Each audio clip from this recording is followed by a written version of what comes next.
Magandang umaga po mga ka-STL. Narito na po ang resulta ng STL Muntinlupa para sa araw na to, first draw February 4, 2025. Araw ng Martes. Naway mga natayaan niyo pong mga numero kanina ay manalo nawa ngayong umagang ito, 11 AM. Kaya kunin niyo na po ang inyong mga tickets. Narito na po ang resulta.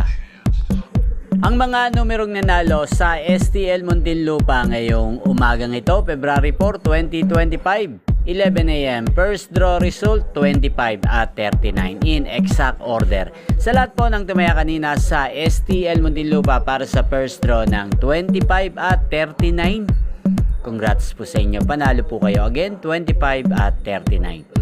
At ngayong umagang ito sa STL Muntinlupa, atin pong i-shoutout si Ate Rosie ng Muntinlupa. Shoutout po sa iyo Ate Rosie, naway ang mga tinataya mo pong mga numero sa Muntinlupa, sana ay manalo rin ngayong umagang ito. At sana ay nasa mabuti ka rin pong kalagayan. Gain din po sa lahat po ng mga taga Muntinlupa dyan. Shoutout po sa inyo. Inyo pong napanood ang resulta ng STL Muntinlupa. Magkita-kita pong muli tayo mamayang 4 PM. Thank you for watching.